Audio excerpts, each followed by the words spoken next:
Hola. Saludos, mi nombre es Mario Colón, vicepresidente de Iniciativas Especiales de la Hispanic Federation. Y yo soy Alejandra Maldonado Morales, Production Manager del Fuerza Fest. Para los que no saben lo que es Fuerza Fest es un festival artístico multidisciplinario que se enfoca en las historias de las comunidades LGBTQ+, y que tiene su sede aquí en la ciudad de Nueva York, donde estamos transmitiendo Alejandra y yo. Pero también hemos tenido ediciones en la ciudad de Hartford, Connecticut y Orlando, Florida.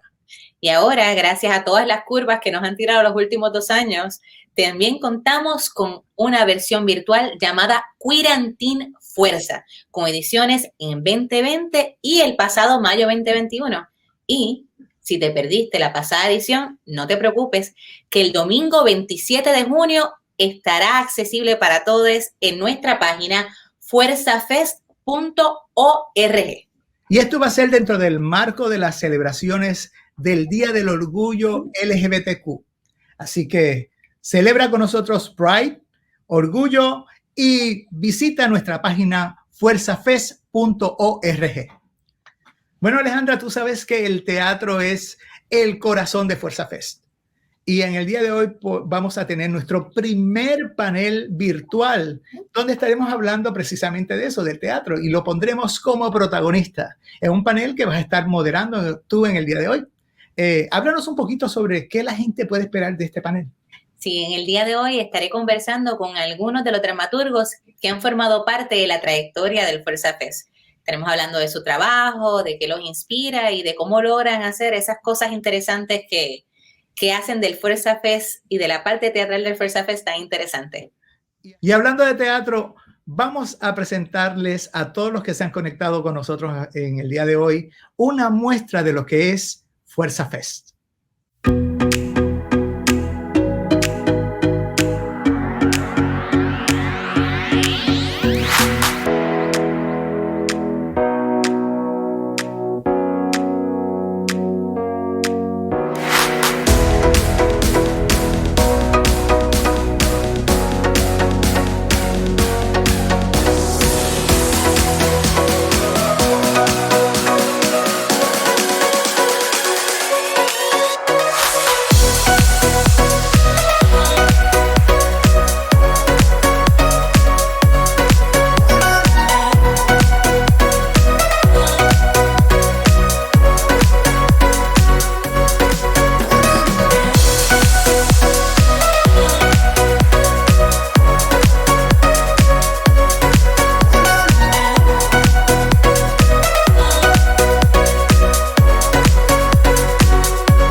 Muchísimas gracias, Mario. Y sí, como les mencionó Mario anteriormente, yo voy a estar moderando la conversación entre algunos de los dramaturgos que nos han acompañado en esta trayectoria del Fuerza Fest.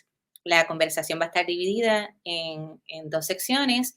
Va a haber una sección de preguntas individuales, seguida por una sección de preguntas en la que vamos a estar todos juntos y después nuestra clausura. Así que sin más preámbulo, voy a comenzar presentando a uno de nuestros veteranos de Fuerza Fest, Federico Roca, que nos acompaña desde Uruguay. Él es el escritor de 6 y Buscando a Copia, ambas piezas que se han presentado en nuestro festival. Hermosas piezas, by the way. Hermosas Muchas piezas. gracias. Un gustazo tenerte. Cuéntanos un poco de ti. Bueno, soy Federico Roca, soy uruguayo, estoy en Uruguay en este momento, en mi escritorio en Colonia del Sacramento, en mi oficina. Soy escritor, pero mi perfil más fuerte dentro de la escritura es la dramaturgia. Amo el teatro desde que soy muy, muy chico. Y pertenezco a un colectivo teatral con sede en Montevideo, la capital de Uruguay, que se llama Medusa Teatro. Un colectivo al que le preocupa específicamente el tema de la diversidad en todas sus acepciones. Entonces, desde ese lugar, bueno, tenemos obras como, por ejemplo, 6, sobre el asesinato de seis mujeres trans en Uruguay, o Día 16, una obra específica sobre la violencia de género. Pero además tenemos también un costado pedagógico y nos gusta ir a trabajar en territorio. Entonces, por ejemplo, hemos ido a dar talleres de teatro a comunidades indígenas en la Amazonia boliviana, por ejemplo, y hace 2 años dimos, en el mes del orgullo, ahora este mes se cumplen 2 años, estuvimos en las celebraciones de la diversidad de Ciudad de México y dimos un taller de arte escénico para personas trans, ¿no? Que han sido así iniciativas, eso, nos llamaron de la Oficina de Derechos Humanos de México porque sabían lo que hacíamos y, bueno, dimos este taller y además presentamos una de nuestras obras, que es Mi Vida Toda, que también toca el tema de la diversidad. Y bueno, puedo decir que básicamente desde que escribí Buscando a Copy, que esto fue en el 2008, por el 2008, desde entonces, en mi dramaturgia se ve sobre todo una inquietud acerca de las vicisitudes de esta comunidad nuestra tan sufrida, ¿no? En todo el mundo. En fin, eso. No sé qué más te puedo decir, pero... No, es fascinante ver cómo el texto se expande y hay otros espacios fuera de las tablas donde hace tanta falta ese diálogo y cómo eso lo abre. Muchas gracias, Federico. Y ahora vuelvo contigo en un segundo. Vamos a pasar con nuestro próximo dramaturgo, así como Miss Universe estoy yo.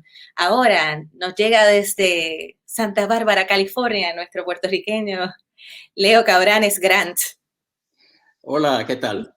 Hola, Leo, mucho gusto tenerte aquí, qué honor. Háblanos un poco de ti. Bueno, primero que nada, gracias a Hispanic Federation y a Fuerza Fest y a ti y a Mario por esta invitación. Estoy muy contento compartiendo este espacio con Pablo y Federico.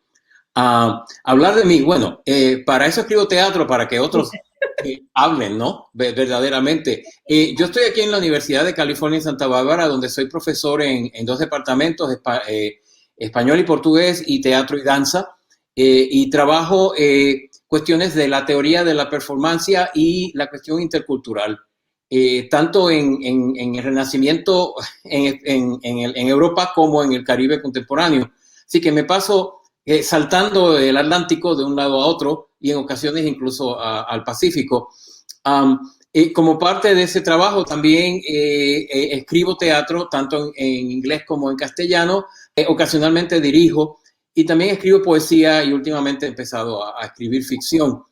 Pero el teatro está realmente al centro de todo lo que hago desde muy temprano. Cuando vivía en Puerto Rico, donde nací y me crié, ya había empezado a hacer teatro y luego cuando me mudé a Boston y luego aquí a California, he continuado experimentando con diferentes tipos de dramaturgia. Todo esto ha sido posible gracias a mi hermano y colaborador máximo, Josian Ortiz, quien fue quien me invitó a participar en el primer festival de Fuerza Fest, que ahora se ha convertido en una de mis casas en el exilio, como yo digo. Y el Latinx Performance Ensemble, que es el grupo con el que hemos estado trabajando. Específicamente, escribo teatro porque no tengo remedio. Es que si no escribo teatro me siento que me falta algo fundamental en mi experiencia de vivir. Claro, la experiencia de nacer en el Caribe, mudarme a los Estados Unidos y entonces crear esta otra persona que es transnacional y que vive constantemente en un orbe bilingüe, ha marcado profundamente mi interés en producir obras de teatro que reflejen la complejidad de nuestras relaciones cotidianas. Específicamente la idea de que ninguno de nosotros tiene una identidad realmente propia. Nuestra identidad es siempre una identidad compartida. y el teatro es la mejor manera de investigar, en mi opinión, otras voces y otras mentalidades. Yo cada vez que quiero entender algo, y no entiendo muchas cosas constantemente, cada vez que quiero entender algo, digo, tengo que imaginarme una obra de teatro sobre esto, porque eso me obliga a ponerme en el espacio de la carne y la ropa y el aire de otros seres humanos y tratar realmente de entender cómo se ve el mundo desde allá, ¿no? Y es una lección de humildad cuando un personaje empieza a dictarme cátedra y a decirme, no, yo no soy así. Yo lo vería desde este punto de vista. El teatro tiene esa gran capacidad de recordarnos que somos un proceso, que estamos en sobre la marcha. Y que esto que llamamos identidad es una cosa que solo se puede detectar cuando cambia, cuando se ajusta. No es un sólido, es un líquido y es como una pasta más bien. Entonces uno tiene que ir creando teatro y obra que de alguna manera refleje ese proceso. No sé qué más decirte en este momento, pero ahí empezamos. Es fascinante la idea del teatro como proceso de investigación, es algo que tengo bien de cerquita y es mi móvil para hacer teatro. Y para las personas que nos están escuchando, las piezas de las que estaba hablando Leo y Josian, que han participado en Fuerza Fest, Matina y Noche, Water in the Basement y The Riot, si no me equivoco, ¿verdad, Leo? Correcto, sí. Excelentes piezas que le han dado que hablar a la comunidad del Fuerza Fest. Muchas gracias por esa bella introducción. Ahora, último, pero no menos importante, nuestro último dramaturgo del día de hoy, Pablo García Gámez, que está con nosotros en Nueva York, pero nos llega desde Caracas, Venezuela. ¿Verdad? Hola Alejandra, ¿cómo estás? Bueno verte de nuevo.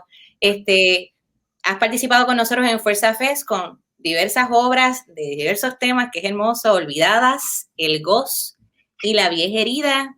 Y bueno, cuéntanos un poquito más de ti, de tu relación con el Fuerza. Bueno, déjame contarte soy venezolano, vivo acá en Nueva York, doy clases en York Community College, York College, perdón, Stony Brook College, y estoy dando clases también en la Universidad Central de Venezuela, español, castellano y teatro.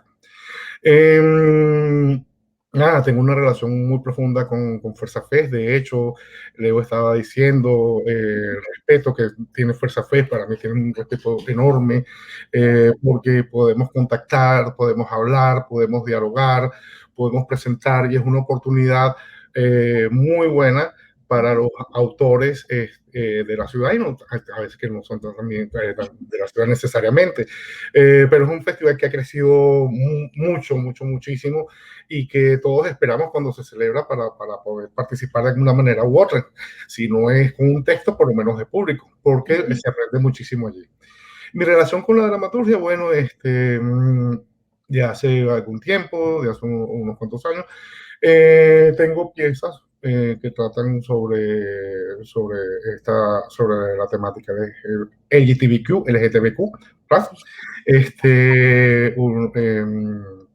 Una de ellas la presentamos en algún momento en un encuentro que se llamaba Proyecto Asunción.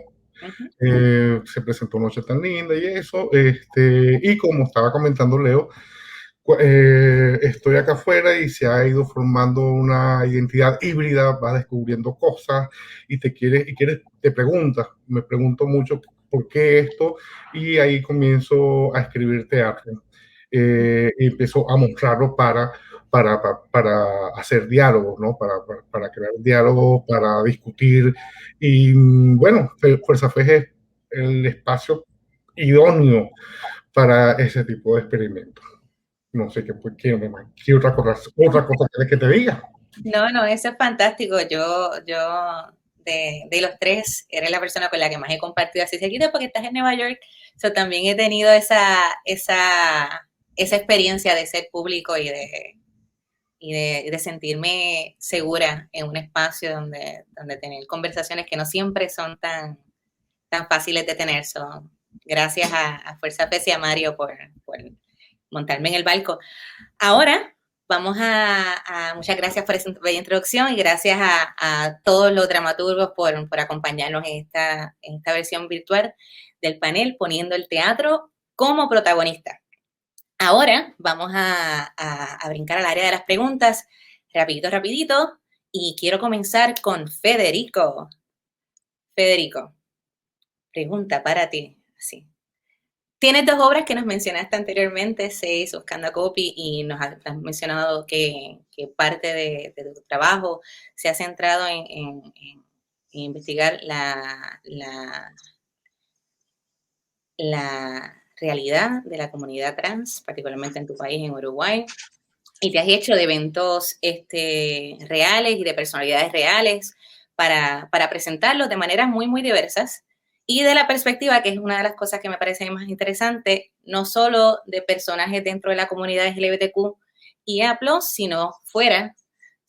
Quería saber un poquito más de cómo logras abordar esas realidades de personas dentro de la comunidad de una manera universal, que es lo que buscamos, poder tener esa conexión, sin invisibilizar sus expresiones, su representación y sus experiencias como parte de esa comunidad queer. O sea, ¿cómo hacemos esa universidad sin caer en hacer mucho editaje para acomodar esa sensibilidad de fuera? Sí.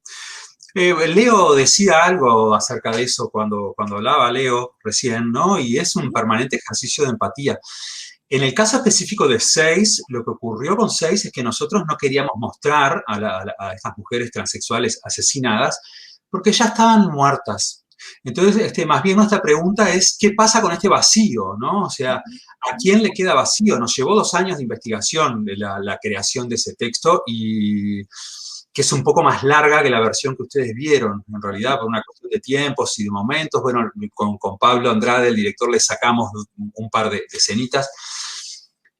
Decidimos concentrarnos, porque aparte también cuando nosotros nos pusimos a hacer esa obra con la gente de Medusa Teatro acá, estaba en el tapete el matrimonio igualitario, por ejemplo, que se aprobó en el 2013.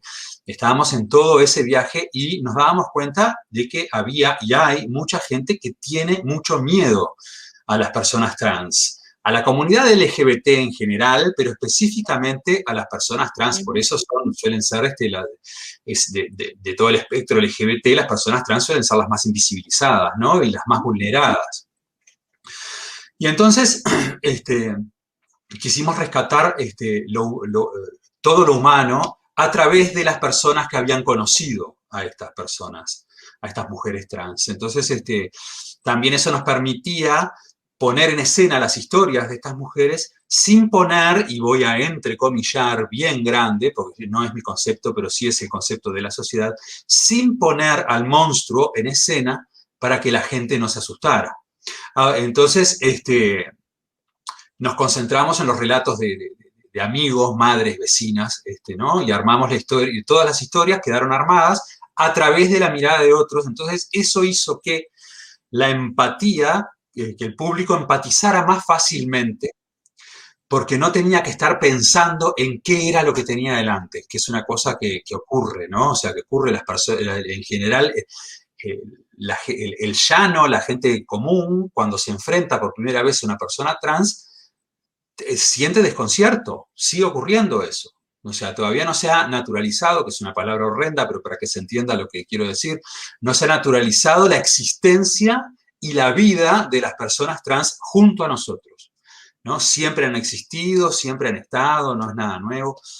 Y entonces con 6 encontramos eso, hablando desde los costados de estas personas trans, logramos contar e hicimos de la empatía un proceso inmediato, porque ¿quién puede sustraerse al dolor de una madre a la que le mataron la hija, o un padre al que le mataron la hija, o una vecina que tiene un almacén donde esta mujer trans compraba todos los días y cuenta, me mataron a mi amiga, me mataron a mi amiga? Entonces, trabajando justamente desde ese lugar de la empatía, la gente empatizó con más facilidad, pensamos. Y bueno, es lo que ha ocurrido con esta obra, ocurre lo mismo en todos lados donde se presenta. Yo veía la filmación de cuando se hizo en el Fuerza Fest y la gente lloraba en los mismos lugares en los que lloraba acá en Uruguay, y vi la filmación de la versión madrileña y la gente llora en los mismos lugares, o sea, y se ríe en los mismos lugares, porque además 6 te obliga a un viaje, ¿no? Te sube y te baja permanentemente, ¿no? El humor es parte de la vida, por más trágico que sea lo que estamos hablando, y en 6 también ocurre el humor, y hay una manipulación, hay un poquito de manipulación que se trabajó con psicólogos, de hecho, o sea, el orden de las escenas, para lograr justamente eso, estar acá arriba y de repente acá abajo, y de repente acá arriba y de repente acá abajo, para hacer caer las defensas emocionales del público, ¿no? Hay un jueguito ahí que estoy confesando, una cosa horrible, ¿no? Pero porque necesitábamos que la gente entendiera de qué se estaba hablando, ¿no? Hice una obra sobre homofobia y transfobia, y como homenaje a estas 6 mujeres, ¿no? Que siguen aún no se han resuelto los crímenes, siguen impunes, 5 de esos crímenes siguen impunes. Sí, como tantos otros alrededor del mundo. Sí. Sí, no, definitivamente. El truco lo de los griegos también, Claro. No inventamos nada. Y llegar allá, pero me fascina que yo siempre soy una abogada defendiendo la presencia de las personalidades y de las personas que están hablando dentro de la comunidad. Cuando yo llego a tu pieza, yo, espérate, ¿y dónde están las mujeres trans que están en la historia? Pero sí están y se sienten... Lo que mencionaste al inicio, se siente el vacío y el lugar tan grande que ocupan en la sociedad y en el diario de muchísimas personas. Nunca, en general, no pensamos eso, ¿no? No pensamos eso. Si yo mato a alguien, estoy matando a esa persona y además estoy matando los corazones de mucha gente que alrededor de esa persona estuvo, ¿no? O sea, no es... El asesinato nunca es una cuestión individual. Esta persona se murió. También está el dolor de los que quedan. Y entonces nos pareció que nos teníamos que ocupar de eso, para poder contar las historias desde este lugar así como más amable de alguna manera, ¿no? Y trabajar en la omisión. Yo igual hicimos una versión con mi grupo de teatro de acá de Colonia, porque tengo un grupo de teatro con el que trabajo acá en Colonia, hicimos nuestra versión coloniense de 6, que la hemos hecho durante 3 años, siempre en el mes de la diversidad y siempre la estamos haciendo. Y le agregamos, porque también el tiempo avanza, no es el mismo Uruguay que cuando estrenamos la obra en el 2014. Entonces, en esta vez se leían los partes policiales de las muertes de cada una. O sea, cada tanto había un stop y en ese momento donde se contaba cómo había muerto, se leía directamente el parte policial. Y ha sido una experiencia increíble porque también la gente nos espera tanta crueldad. Nos espera tanta crueldad. Bueno, y hacer que lo sientas, aunque no las hayas conocido, aunque no te haya tocado personalmente sentir esa pérdida que es para la sociedad cada vez que perdemos a una persona trans en nuestra vida. Gracias mil, Federico, de verdad, esa pieza, algunos de nosotros también la hemos visto y nos toca hondo. Así que muchas gracias por tu respuesta y regreso contigo un segundito. Muy bien. Ahora pasamos con Pablo. Pablo, regresa a mí virtualmente. Regresé. Gracias, Pablo. Lloramos cuando vimos 6. Bueno, de 6 días me contaste antes de que me pregunte. Para Federico, para Julio. Resulta que yo estaba haciendo un trabajo sobre performance en la ciudad, y aquí cerca de mi casa en Queens hay un grupo que se llama Haciendo Camino, y hay una organizadora comunitaria que se llama Vianey García. Entonces ellas hacen la marcha translatina todos los años, y la primera vez que organizaron la marcha, había una instalación con zapatos y me llamó la atención. Me acerqué a Vianey y le pregunté, mira, y esta instalación, ¿por qué? ¿De dónde surge? Me dice, es que yo vi la obra 6 y aquí están las ausencias también. Federico, Julio, perdón. Roca, para que lo sepas. Ah. Es cuando el teatro tiene mucha fuerza, el teatro tiene una fuerza brutal, y ver eso allí, dije, wow, qué impresión. Y Qué emoción. todos los años hacen una instalación, cuando vez que hay el desfile de las Translatinas, hacen esa instalación con las personas que han fallecido, que han asesinado ese año. Thank you.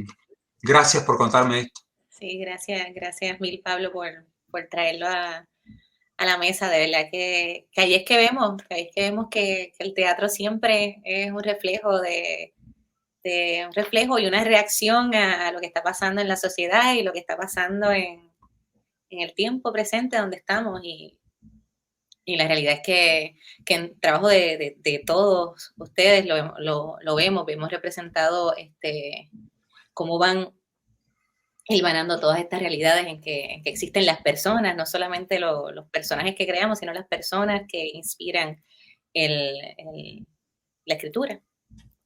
Y vemos sus realidades tomar carne en otro formato, que es hermoso. Y en eso mismo, vamos por ahí. ¿Cómo tú creas hacer ese balance cuando estamos hablando de te sientas a escribir? ¿Cómo logras ese balance entre el insumo de tus experiencias, de las cosas que vives, de las cosas que vives como primera, como segunda, como tercera persona, y las realidades sociales, las realidades políticas de Nueva York, de tu país? Y coges todo eso y entonces también la ficción de donde viven tus personajes. ¿Cómo logras hacer eso, todo ese entramado en tu escritura? Bueno, parte de esto es revelar secretos, como dice Roca. Sí, son los trucos que estoy compartiendo ahí. Bueno, Si no lo ves, te lo pierdes. hace muchas lunas hice un taller con un dramaturgo que se llama Osvaldo Dragón. Fue un taller de 15 días, y uno de los ejercicios de Dragón que quedó grabado es la imagen recurrente, una imagen que te impacte, una parte del ejercicio. Y generalmente trabajo con imágenes recurrentes. Algo que me llamó mucho la atención es, agarro y me quedo preguntando, y de ahí, bueno, entonces comienzo a construir. Hay mucho, en algunas de las piezas hay mucho de autobiografía, hay mucho de autoetnografía. Entonces, pero me quedo con esa imagen y me empiezo a formar los personajes, a imaginar los personajes. ¿Qué pasaría si, no? Me ha ayudado muchísimo porque el proceso de migrar es fuerte en todos los sentidos. Me ayudó muchísimo llegar acá y encontrarme con otras realidades y descubrir que yo no era ese ser que tenía esa identidad ya modelada y que se iba a morir con esa identidad, sino que tenía muchas identidades, que entraban cosas nuevas, salían cosas de este ser, de esta identidad, y se iba escapando. Entonces, con ese juego de la identidad, del in between, dirían en los Estados Unidos, yo le puse acullá, de no saber de aquí y de allá, me empiezo a imaginar cualquier cantidad de personajes. Entonces empiezo a esa imagen, a colocarle los personajes, y a de construir la imagen para reconstruirla. Es lo que pasa, por ejemplo, con Olvidadas. Olvidadas es un libro, la imagen recurrente Olvidadas es un libro de una autora argentina, santafesina, llamada Margarita Drago, que ella está contando sus memorias cuando estuvo presa, porque ella era maestra cuando la dictadura, y eso, y hay una imagen de una mujer tras las rejas, y esa imagen de la mujer tras las rejas estuvo años persiguiéndome, hasta que un día dije, no, bueno, vamos a hacerlo, y creé esa relación de esas dos mujeres, que se aman, que se adoran, que han sido víctimas del patriarcado reflejado en la lengua, porque, etcétera, etcétera. También surge con el GOS. El GOS fue algo que pasó muy doloroso. Un muchacho ecuatoriano que se vino sin los papeles, entonces llegó y estaba pagando ese viaje que era costosísimo, terriblemente costoso. Y una vez trabajando, vino una mujer y le dijo, mira, deja el ruido porque voy a llamar a la policía. Y ella no sabía nada. y terminó matándola. Entonces, qué dolor, qué dolor. Ese viaje tan terrible, ese viaje tan largo, estar pagando para terminar en eso, ¿no? Entonces empecé a trabajar a deconstruir la imagen, la reconstruí con las imágenes mías, imágenes de ese cerro verde de Caracas, con problemáticas de Caracas, y así se fue construyendo. Y La vieja herida es la más biográfica, casi una biografía. Volver a la ciudad, una ciudad que dejaste, y cuando empiezas a reconocerla y empiezas a ver fuera, o sea, estando fuera durante muchos años, vuelves a esa ciudad y tú dices, pero bueno, ¿y por qué esto? ¿Y por qué la gente se preocupa por la noche? La gente se atormenta por la noche en Caracas. Sí, son de las noches más hermosas. Y está también el elemento social político. En Caracas, en el momento que fui a Caracas, te decía, te encuentro a las 12 y a lo mejor llegabas a las 6 porque había una marcha y no te dejó pasar la marcha, simplemente. Entonces, esos elementos se van uniendo, se van juntando y va saliendo. Sobre Noche tan linda, la que estaba hablando sobre Proyecto Asunción, me pregunté, bueno, hubo un momento muy fuerte en Caracas en el año 89 y salieron personajes de todo tipo. Y decía, pero no hay un personaje trans. Bueno, va a haber un personaje trans y decidí crear ese personaje dentro de esa temática, dentro de ese argumento, porque quería visibilizarlo, una necesidad imperiosa de visibilizar que hay personajes, que hay ciudadanos gay, que hay ciudadanos trans, en mi ciudad, en Caracas. Entonces quise mostrarlo.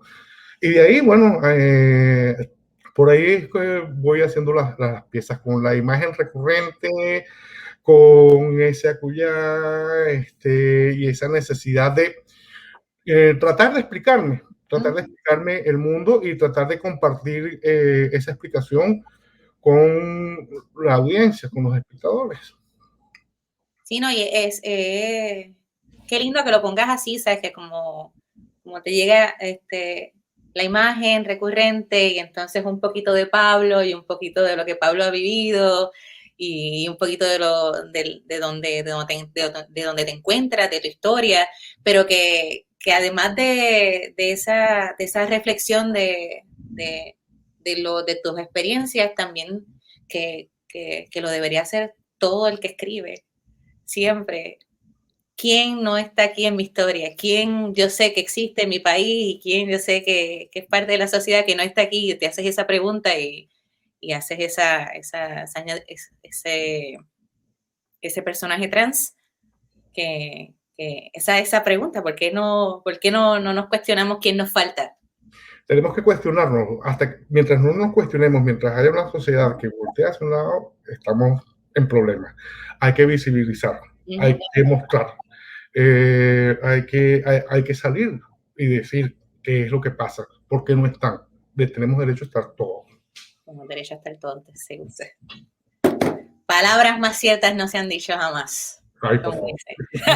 No, tenemos que estar todos y todos representados y nos tenemos que cuestionar cuando no lo estamos.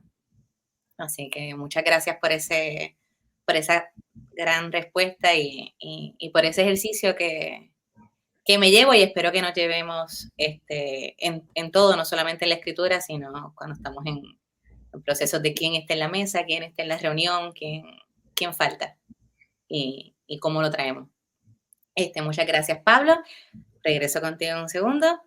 Leo, ¿dónde estás, Leo? Aquí, hola.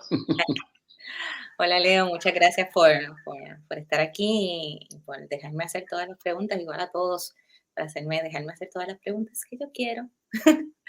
Entonces, Leo, para ti, tu trabajo, y esto me gusta mucho que hayas traído en tu introducción tu colaboración con José, sus trabajos en colectivo y la escritura, siempre ha estado muy afín con los temas y con el espíritu de Fuerza FES y la manera en que presentas la interseccionalidad de la vida de los personajes queer en tus historias. A mí me encanta, o sea, es como No solamente hablas de su sexualidad, de su género, pero también hablas de inmigración, de homofobia, de su latinidad. ¿Cuán importante es eso para ti en tu trabajo? O sea, crear historias donde podamos ver la complejidad y la humanidad de las personas dentro de la comunidad LGBTQ y A+, y cómo logras crear esas intersecciones. Bueno, Pablo y Federico ya han hablado un poco de esto a través de su maravilloso trabajo. Para mí siempre hay una tensión muy interesante cuando uno es dramaturgo, sobre todo ahora en las condiciones políticas que estamos viviendo. El dramaturgo tiene que poner palabras en boca de otras personas, pero la tendencia política muy, muy necesaria hoy en día es abrir espacios donde cada persona pueda expresarse por sí misma o misma o mismo. Y entonces siempre me siento un poco que como dramaturgo estoy invadiendo la voz del otro, una voz que no necesariamente yo conozco de primera mano. Y te doy un ejemplo. Hace poco, revisando una obra que escribí hace algún tiempo sobre lo que ocurrió en Orlando, quise escribir un personaje trans y claro, tuve que confrontarme con la realidad de que tengo que hacer investigación, tengo que entrevistar todas las personas que encuentre que quieran compartir, pero aún así soy yo, desde mi experiencia de no ser trans, escribiendo sobre la experiencia de alguien que es trans. Y siempre hay una negociación muy problemática y potencialmente peligrosa en convertirse en portavoz de otra persona. Creo, sin embargo, que es indispensable que los creadores hagamos el esfuerzo de imaginar otras vidas, porque precisamente una de las funciones del arte es presentarnos ese otro espacio a través de la imaginación. Y una cultura sin imaginación es una cultura sin empatía, es una cultura sin afecto.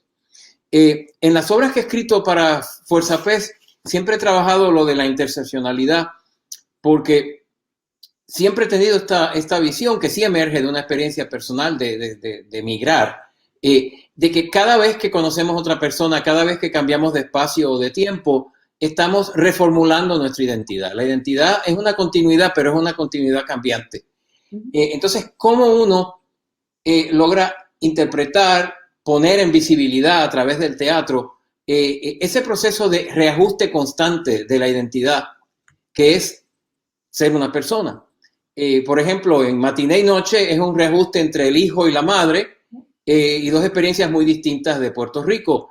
En Water in the Basement es un mexicano, un venezolano y un puertorriqueño confrontando la posibilidad de un estado neofascista en Estados Unidos. Y en The Riot es el encuentro de una monja barroca mexicana con la historia que ella misma ayuda a crear, pero que no puede vivir debido a la cuestión cronológica, y cómo todos esos tiempos se mezclan y producen un reajuste de cómo los entendemos. Para mí ese es el gran reto del dramaturgo, pero siempre tiene de nuevo ese riesgo de uno encontrarse en la posición de representar a otro, y lo que queremos es honrar la diferencia y la especificidad de cada ser humano. Cuando uno escribe poesía, pues uno escribe desde el yo, pero cuando uno escribe teatro, uno escribe desde el otro pronombre. Y eso siempre implica un proceso de aturdimiento, de investigación, de riesgo y de humildad, ¿no? De uno reconocer lo complicado que es entender todas las intersecciones que somos, cómo nuestro cuerpo, nuestra mente, nuestras experiencias constantemente intersectan el proceso de otras personas. Pero para mí ese es el lugar dramático más interesante, cuando una persona se ve forzada por un encuentro a reconsiderar quién es. Sí, no, definitivamente esa necesidad imperiosa de hacer la investigación en el proceso de crear un personaje, y cuando uno se encuentra, se choca con esa realidad que hay preconcepciones que son erróneas, algunas que son exactamente lo que tú pensabas, me imagino, pero pero dar ese espacio en tu proceso a la investigación y que también es nuestro proceso al ser audiencia de la pieza de teatro, como entonces nuestro proceso como espectador activo está ahí y va empezando a hacer sus propias conexiones con lo que nos provees, ese producto de la investigación. Sí. Fascinante. Yo he aprendido mucho de las técnicas de Augusto Boal, pero no las uso tanto para producir obras en términos de escenificar estos ensayos experimentales que son una obra de Boal, el tipo de taller que él hace, pero también para entender que todo personaje es actor y espectador a la misma vez. Y precisamente esa es la dinámica que siempre me gusta investigar. ¿En qué momento un personaje tiene que convertirse en espectador del otro para tratar de entenderlo, y entonces cómo eso cambia cómo el personaje actúa? Y es una investigación realmente fascinante, pero es interminable, ¿no? Sí. Siempre queda un espacio que se te escapa o un espacio al que quizá decides, mira, no estoy preparado para entrar ahí. También me atrevo a decir que a mí me preocupa menos escribir teatro gay, por ejemplo, que escribir teatro donde hay una experiencia gay que intersecta a otras. No se trata tanto de definir el teatro desde el punto de vista de la identidad como de permitir que el teatro deje que las identidades se exploren. Y en ese caso, puedo escribir una obra con un personaje gay o puedo no escribirla, pero siempre de alguna manera esa experiencia va a aparecer en mi teatro como parte de la comunidad. Y con esto termino porque no quiero hablar mucho más, pero creo que lo más importante que hace falta hoy en día es escribir obras pluriculturales, es decir, obras que reflejen no solo mi experiencia personal, sino la experiencia de la comunidad compleja en la que vivo. Y esa comunidad es multicultural. Y yo tengo que tomarme el riesgo de escribir otras culturas para poder de alguna manera reproducir esa experiencia plural. Sino que la pieza sea una representación real del diario y de donde estamos. Sí, no, definitivamente. Gracias mil, Leo, y no puedo estar más de acuerdo con la actitud de investigación y de actividad, audiencia, espectador, que también nos pasa afuera y dentro de las tablas. Así que ver esa multipluralidad de etnias, de razas, de géneros, de sexualidades, socioeconómicas, y que trabajas en tus piezas, es fantástico. Así que muchas gracias. Ahora quisiera verlos a todos en pantalla para ir a nuestra pregunta colectiva, que de hecho la comenzó a presentar Leo con el uso de diversos pronombres. Todos sabemos que estamos experimentando un fenómeno y que va en aumento y que no debería parar en cuanto a la visibilidad y la aceptación y el apoyo a la diversidad de género fuera del binario masculino y femenino. Parte de este proceso, como cualquier otro proceso que crea y moldea la cultura, es liderado por el uso del lenguaje, que es la herramienta principal de transformación. ¿Cuál es su postura acerca del lenguaje, del uso del lenguaje inclusivo? ¿Cómo la ven en trabajos a futuro? Y si después de estar más empapados con el uso del lenguaje inclusivo, ¿piensan que hay un espacio para edición en trabajos pasados o cuál es la razón para dejarlos tal cual? En este momento no hay ningún orden sobre el que desee.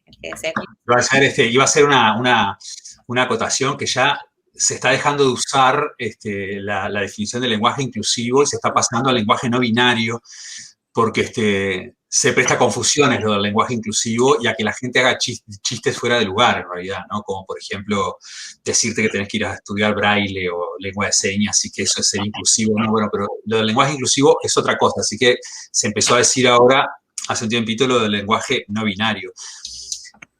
Yo estoy totalmente de acuerdo con el uso del lenguaje no binario. Estoy totalmente de acuerdo. Yo lo uso muy poco, lo uso en contextos en los que estoy con personas trans, sobre todo, ahí es como que me hace clic la cabeza y logro situarme, pero en la vida en general yo no lo uso. Mi esposo Martín y yo tenemos una hija, Emilia, que habla en inclusivo la mayor parte del tiempo y muchas veces te corrige y te dice, ¿no? Sí, es muy gracioso eso, nos pasa eso, a ella le preocupa. Y a mí me parece que la gente se pone muy dramática con el lenguaje inclusivo y pierde cierta perspectiva del lenguaje no binario, perdón, como herramienta política para la visibilización, ¿no? Que tal vez el fin último del lenguaje no binario no sea el lenguaje en sí mismo, sino la visibilización, hacer visibles las disidencias e incluir a las disidencias en el todos, ¿no? en el todes ahora, ¿no? Y que ayuda a la gente a darse cuenta de que realmente hay gente que no se siente identificada por el él o por el ella y que hay que encontrar caminos intermedios para poder incluir absolutamente todas las personas. Entonces, en ese sentido, estoy totalmente de acuerdo con el lenguaje no binario. Y después lo que me pasa con mi obra en particular es que yo soy muy respetuoso de las decisiones de los directores. Una vez que yo entrego una obra a un director, hice un voto de confianza y si un director quisiera pasar mi obra a inclusivo, yo jamás se lo voy a discutir. Me parecería fenómeno. Hacé lo que quieras. O sea, realmente no me complica porque no me creo yo tan valioso, ni mi lenguaje, ni lo que yo escribo, no me parezco no creo ser tan importante como para que, porque si no, estamos mintiendo acerca de lo importante que es el colectivo, el trabajo colectivo cuando hacemos teatro. En el teatro, que es un trabajo colectivo, se suman las creatividades de cada persona del elenco y del equipo técnico. Y me parece que los dramaturgos, es una visión mía, tenemos que hacer como Shakespeare, estar muertos. No molestar para nada. Una vez que escribimos la obra, tomá, dirigila, te gustó, dirigila, genial, yo desaparezco. Solo aparezco si me llaman. Si el director me llama para preguntarme algo, si quiere que vaya a hablar con el elenco, cosas así. No tengo. Al principio, cuando era más chico, yo hace más de 20 años que escribo teatro, cuando era más chico, cuando era más joven, capaz que tenía cierta necesidad de mantener cierto control. Y ahora no, ahora estoy realmente. Así que si quieren pasar todas mis obras a lenguaje no binario, sí, vamos, cómo no. Pero hacelo vos porque yo estoy haciendo otras cosas, no voy a escribir todo eso de vuelta en no binario. Gracias, Federico, y gracias por esa historia de tu hija. O sea, eso es parte del ejercicio, tener ese espacio para cuando haya que hacer la corrección, hacerla y hacerla en vía de incluir y visibilizar, sí, más que de corregir lenguaje por corregir lenguaje. Sí, ¿alguien más que quiera brincar? Bueno, yo estoy de acuerdo con todo esto. Creo que la revolución de los pronombres es importantísima. No tanto por lo que le va a pasar al lenguaje. El lenguaje seguirá teniendo su historia, sino más bien por lo que nos obliga a repensar, ¿no? Sobre cómo visualizamos, cómo entendemos a otra persona. Claro, a mí me parece que cuando uno dice no binario, todavía uno está jugando con el binarismo un poco.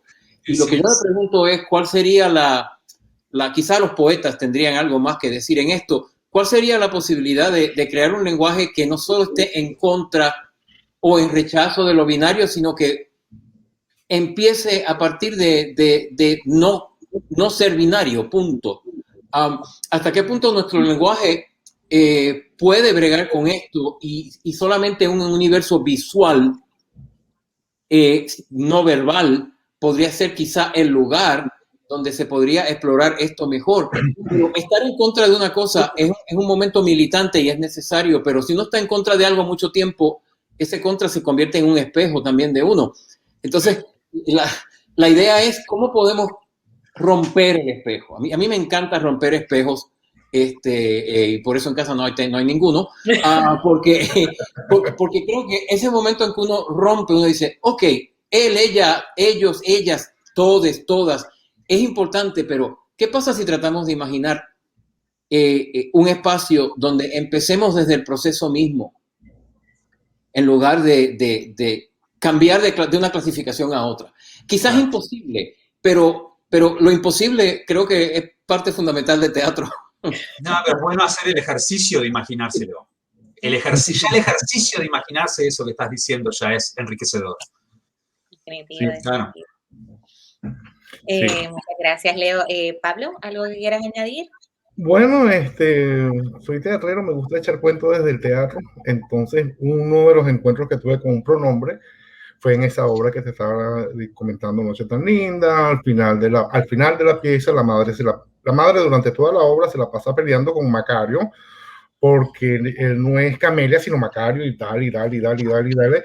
Y al final, bueno, ella lo acepta.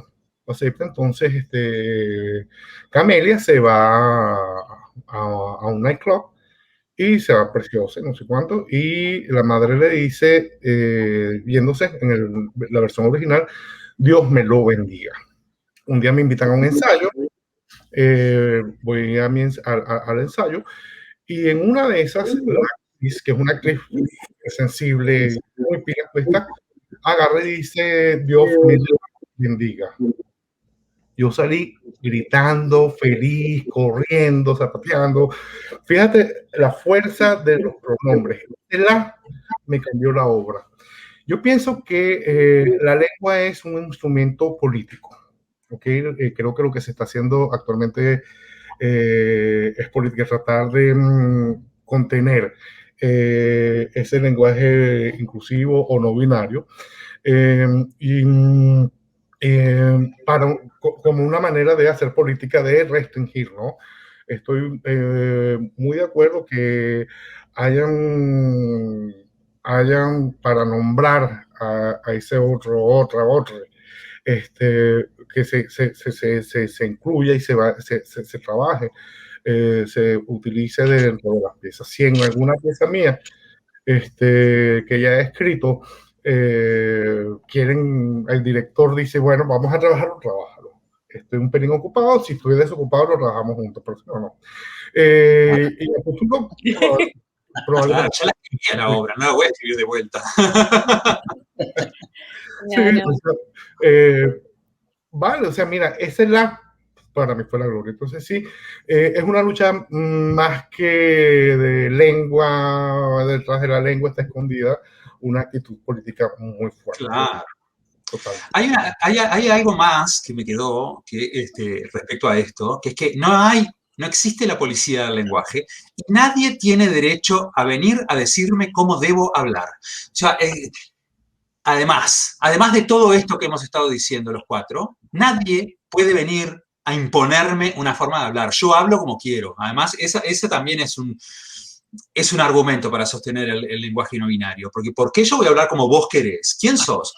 ¿No? O sea, y tiene que ver con, por ejemplo, con lo que nos ha costado a algunos, por ejemplo, nuestras salidas del armario, y tiene que ver con lo mismo. La libertad es libre. Yo hablo como quiero. ¿No te gusta mi lenguaje no binario? Lo siento muchísimo. Punto. Yo ya en ese sentido estoy como medio fascista ¿no? Con la policía del lenguaje, justamente. La policía del lenguaje, basta, chicos. Claro, es que es como una policía, y llevándolo a términos de Nueva York, por ejemplo, lo que hablamos castellano, español aquí en Nueva York, mira, siempre estamos en constante, la policía nos está revisando porque dije, déjame ir al basement, voy al basement, y se te horrorizan, y no, o sea, tú hablas como tú quieres hablar en el contexto, tú hablas para comunicarte con la gente, punto. Sí. Sí, eso es bien importante porque, claro, cuando uno es bilingüe, pues a uno lo coartan por partida doble. Entonces, para mí que un escritor habla desde el lenguaje que ese escritor habita. Y yo habito dos lenguajes y a veces no me doy ni cuenta cuando pasé de uno a otro, porque efectivamente ya se han naturalizado, para usar una palabra que utilizó Federico antes. Entonces, yo escribo. Mis ideas vienen como vienen desde esa experiencia de habitar los dos lenguajes. En cuanto a lo de los pronombres, pues yo defiendo el derecho de que una persona me pida a mí que yo ajuste mis pronombres a la experiencia de estas personas, Pero también yo decido qué pronombres voy a usar. No quiero que nadie me venga a decir, usted se tiene que empezar a llamar de esta manera porque, etcétera, etcétera, etcétera. Es muy complicado así. Y creo que la gente de mi generación en particular, no voy a decir mi edad, pero ya se imaginan, nosotros, como decía Federico, como también menciona Pablo, para nosotros fue tan importante que se reconociera el pronombre él como un pronombre al que teníamos derecho como hombres gay. Porque nuestras culturas nos negaban el derecho al pronombre él, porque inmediatamente nos feminizaban. No tengo nada contra la feminización, pero no es la única manera de ser gay. Entonces, esa conquista de un pronombre él que puede ser usado por un hombre gay, para nosotros fue una conquista complicada y una conquista difícil en nuestra cultura. Claro. Entonces, claro, no es algo que voy a soltar de inmediato tampoco, porque me lo he ganado trabajando por muchos años. Y se trata de una transacción. Yo personalmente creo, yo lo que sugeriría es que dejemos descansar el lenguaje un momento como creadores y empecemos a experimentar con otros medios no verbales. Yo, por ejemplo, he visto en algunas coreografías de danza una exploración de un mundo no binario mucho más efectiva, en mi opinión, mucho más hermosa y mucho más retadora que la que quizá el lenguaje en este momento puede considerar. Hay algo en el cuerpo y el movimiento y en lo somático, no verbal, quizá como viene de un lugar donde el pronombre no actúa de la misma manera, que te abre realmente la mente a otras cosas. Y yo estoy muy interesado en cómo yo puedo coreografiar el teatro de una manera donde los pronombres sigan existiendo, no sea necesariamente la única manera de procesar un mundo no binario. Sí. Utilizar el lenguaje verbal como otra herramienta para la visibilización, más no la única. Pero no la única, no para nada. Claro, es esa abstracción que nos pedía hoy Leo, y claro, la danza se debe manifestar mucho más fácilmente, ¿no? Claro, qué interesante. Muchísimas gracias. Yo he hecho apuntes de todo lo que van hablando para ir a estudiar después. No se ocupen, que es que yo voy a tener esta grabación y es que la voy de estudio luego. Les voy a robar ideas a diestro y siniestro. Pues para eso es el Fuerza Fest y el Korean Dream Fest y todos estos paneles para que nos alimentemos los unos y los unes de los otros. Antes de dejarlos ir en sus caminos, sí, no. Es parte del proceso decir hola y decir adiós. Me gustaría mucho que compartieran con las personas que nos ven qué están haciendo, dónde se encuentran creativamente en estos días luego de tanto golpe que nos ha dado el universo, y que nos digan como cierre qué es orgullo para ustedes hoy, junio 2021. Pueden respirarlo. Tan grande. Ha sido muy duro para todos nosotros. Es como por una cuestión como de orden, como hoy empecé hablando yo primero y entonces agarro y me tiro, pero si alguien quiere empezar, pues... Es como la silla del colegio, te sentaste en esa silla el primer día y ha sido muy duro. Yo, de hecho, he estado atravesando una etapa de unos meses de gran frustración en torno a lo teatral y a la dramaturgia específicamente.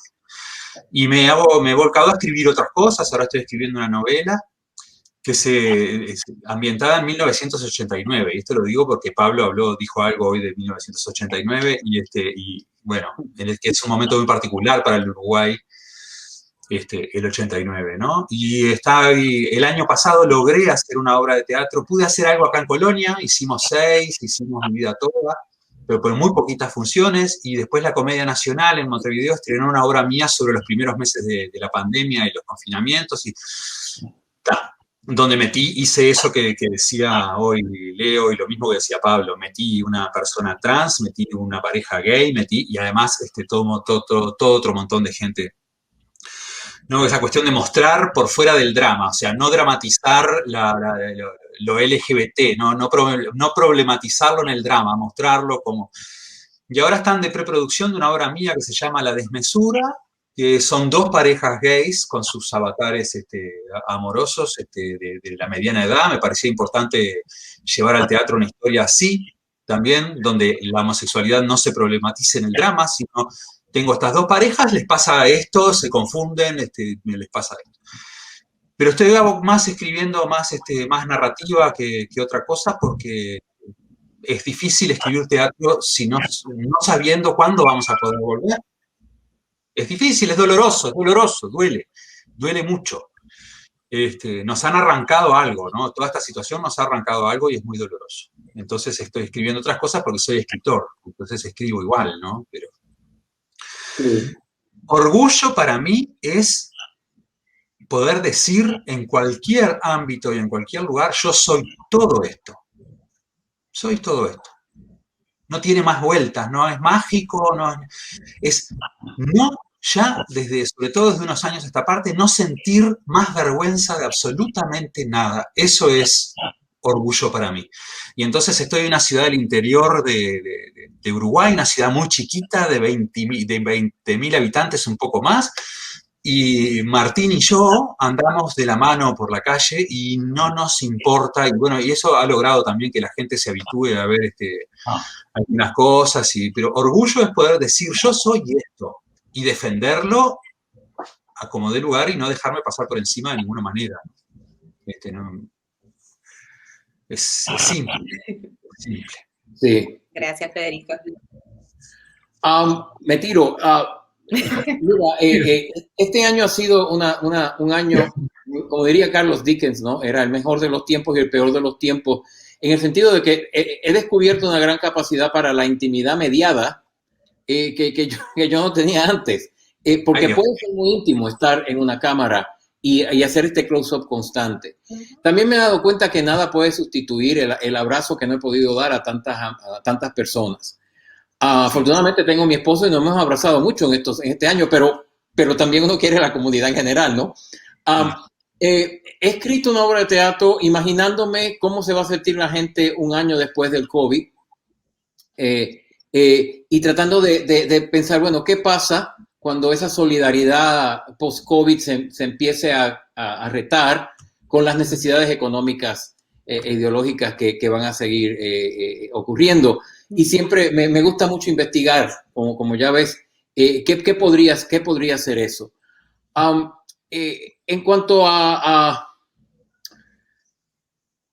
cómo, ¿de qué soy orgulloso? Bueno, soy orgulloso de ser un puertorriqueño múltiple, ¿sí? Un puertorriqueño que no tiene que ser exclusivamente un puertorriqueño, porque puedo ser y cambiar y seguir adaptándome. Vengo de un país colonizado, vengo de un país destruido por fenómenos naturales que están en profunda crisis, como otros países en el Caribe, y estoy orgulloso de nuestra increíble capacidad para sobrevivir, pero sobreviviendo siempre a través de recrearnos, de hacernos nuevos, de adaptar y adoptar otras cosas. En cuanto al futuro, no tengo idea de cuál va a ser el futuro, pero lo que siempre me ha gustado del teatro es que nos obliga a ser comunidad. Es imposible ser un dramaturgo solitario. No puede escribir poesía y novela así, pero el teatro siempre en el fondo se va a convertir en material de otros. Y creo que cuando vuelva a la comunidad después del COVID, el teatro volverá con una fuerza nueva y diferente, y espero grandes cosas de ese teatro. Gracias, Leo. Pablo. Bueno, sí, un año difícil. Yo generalmente no trabajo en escena, sino ocasionalmente. Me imagino que debe ser terrible para Federico, por ejemplo, para los actores, para los diseñadores, ha sido espantoso. De Leo agarró la ventaja de poder estar en internet con estas plataformas. Me he estado comunicando durante más de un año por estas plataformas, dando clases, en conferencias, en charlas, en talleres. Estoy un poquito cansado de él. Preferiría frente a frente, presencial. ¿Okay? Estoy trabajando un par de piezas, una se llama Las Mártiras. La idea recurrente viene de un periódico argentino que se llama Página 12, de una trans que había fallecido, entonces la entierran en el cementerio, van sus amigas y no la encuentran porque la enterraron con el nombre de hombre, con su nombre que ella no tenía. Entonces, estoy trabajando también otra pieza de un tipo que estaba haciendo un intercambio, dramaturgo, y un día me dice, tengo COVID. Pero ¿cómo estás? Me dice, ya orando. Y a los 2 días me dicen que falleció. Entonces, fue una imagen muy fuerte, estoy trabajándola en este momento. Me pareció absurdo, insólito, una persona como es que falleciera con esa. Y además eso ya me estoy recuperando. Con respecto al orgullo, el orgullo es ser yo, ¿ok? Ya no es como cuando estaba mozo en mi adolescencia, que te hablaba así grave para que la gente... No, ya no uso eso. Soy un Pablo que está con nosotros, un Pablo que puede aportar con clases o las piezas, un Pablo que le gusta dialogar para ver otros mundos, para compartir el suyo. Y eso, ser yo dentro de unos ojos. Gracias Pablo y gracias a todos por sacar un tiempito y compartir de esta manera virtual algunos de los trucos que usan y algunas de las perspectivas que han ido desarrollando y que hemos visto en todo el trabajo que han hecho dentro y fuera del Fuerza Fest. Así que muchísimas gracias. También quiero dar las gracias a Mario y a Hispanic Federation por abrir este espacio y abrir el espacio de Fuerza Fest para que estas conversaciones se den dentro y fuera del panorama virtual que estamos trabajando ahora mismo. Y muchas gracias a todas las personas que nos ven ahora y que nos verán después cuando estén disponible el panel seguido en la página de Fuerza Fest. Un recordatorio para todas las personas que no tuvieron la oportunidad de ver Curiantín del 2021, que el Fuerza Fest ha tomado el llamado a la acción, el Equality Act, para que nos acompañen y apoyen el movimiento. Busquen más información en nuestra página web, fuerzafest.org. Y yo creo que hasta aquí llegó el barco.